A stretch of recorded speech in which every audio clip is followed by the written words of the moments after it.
On the Andy Moore Automotive Group hotline, let's getting on here. He is a new father, the pride of Sweden, and he's going to roll off in row number 2, Meyer Shank Racing, and probably has a lot to talk about regarding the whole qualifying effort, especially late on Sunday. Felix Rosenqvist joins us on the Andy Moore Automotive Group hotline. Hey, Felix, thank you for joining the show today. How are you? I'm good. Thanks for having me. I'm going to tell you what, I was watching on Sunday, and they made a lot with these changes in qualifying for the better without bumping, and it made it compelling. For you, did you have a feel how it was going to go, considering the moment you went out and those weather conditions that were changing basically every 30 seconds or so?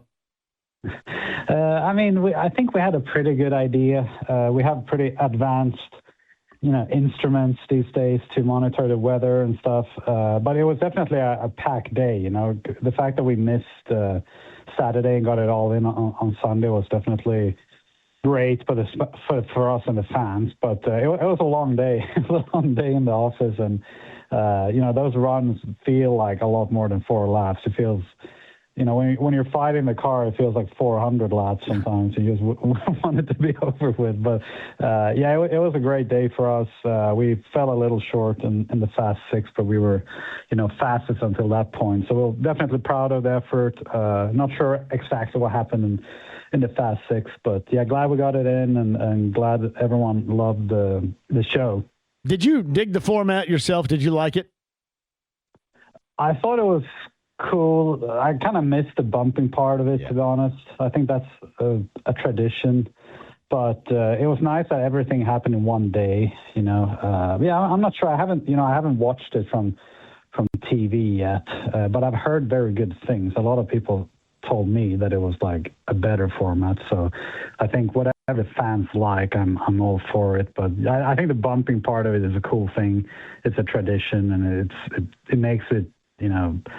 It's not fun when you're the one of the few that are on the risk of getting bumped, but I think it makes for a good show as well. So Felix Rosenqvist joins us. He's in row number 2, starting out, coming up in the 110, the greatest spectacle in racing. He's on the Andy Moore Automotive Group hotline. The thing I gathered, and I don't know if you took anything away from this, especially for the future, but do you think they can do all this in one day?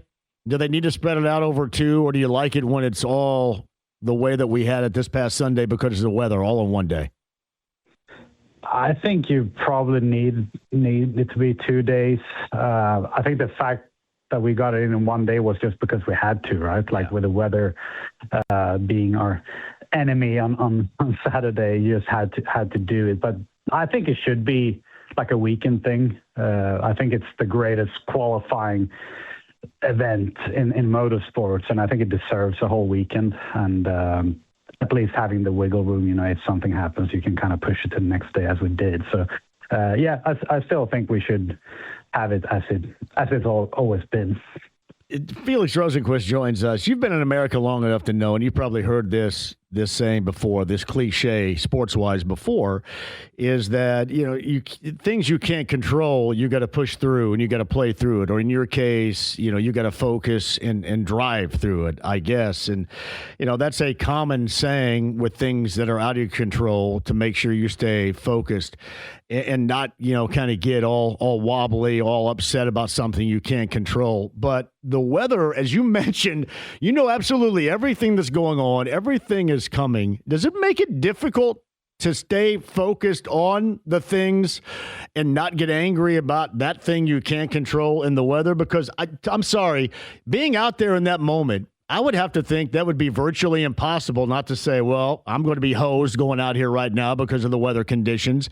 Is that something you can compartmentalize and focus in on and take a little bit away? Or is that a factor in what you're doing in trying to qualify in the weather conditions that you found on Sunday afternoon at IMS? Well, I think it's something with experience that you learn to handle a little better.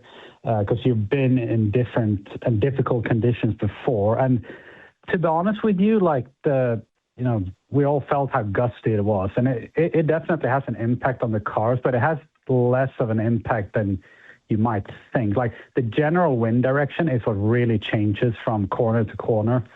So if it's blowing, let's say, northerly wind, you will have understeer going into 3 and oversteer into 1, and you kind of have to change your tools a little bit over your run. But yeah, you'd be surprised how much we can kind of know what it's going to be like with gearing and driving style and changes in the car. Yeah, you just kind of do what you do. And as you say, you can't control it, right? So there's no reason to really get wound up. I think earlier in my career, I got more, I got nervous by watching. I was just staring at that windsock all day. I'm like, oh my God, this might be sketchy, And then when you do your run, you realize that it normally goes to plan. But we also had, yesterday and during practice, we had 3 cars crash in turn 2. And I think that was a direct result of a wind gust, because you could see Alexander Rossi's onboard. It's just, if your car is already loose and that wind gust is added on into the equation, that could be enough for you to have a big crash. So, yeah, it's tricky, but it's kind of like a sailboat, I guess, or a spaceship. You try to have the margin to deal with it as well. That's part of it. You can get away with a gnarly run once, but maybe you don't get away with it 3 times or 10 times. So you always keep these things in mind when you go out there. I love the fact you referenced that as being wound up. Yes, I don't know how you would unwind from that too, because you got to ride, how the equipment and the personnel around you that has given you the fastest, certainly if not that, one of the elite level fastest vehicles out there, and then all of a sudden things don't go your direction. While out of your control, it would still lead me to be a little bit wound up, just like you said.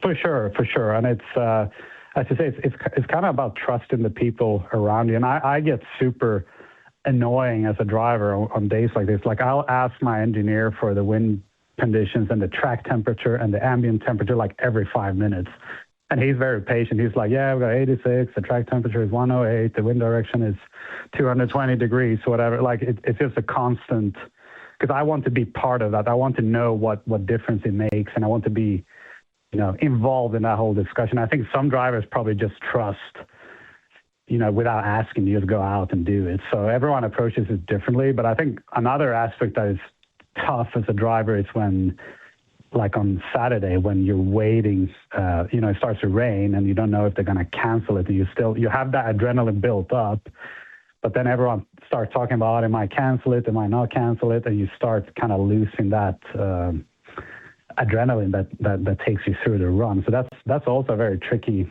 situation where you think it's canceled, and then all of a sudden they're like, hey, you have to go in the car in 20 minutes and do a run.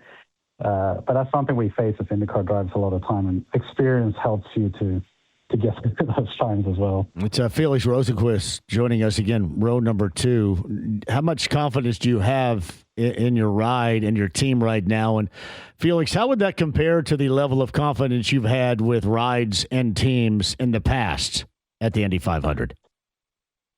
It's definitely up there amongst the best cars I've had here. Certainly qualifying was a different level for us, especially those first 2 runs. But even in the race, to be honest, we've been looking, I think, amongst the strongest cars out there through the month. It's kind of hard to know. It's something you can't really monitor in terms of lap times. You almost have to look on track who looks strong in traffic, who's able to follow close. And I think we've been up there, but it's also been a lot of other really strong cars. So if I had this package 3 years ago, I would be like, oh, we're going to win it. But unfortunately, everyone else is getting better and they're learning the same things as we do. So again, monitoring the weather, making sure that the last changes you do in your car going into the race, that's going to be huge and probably more important than ever.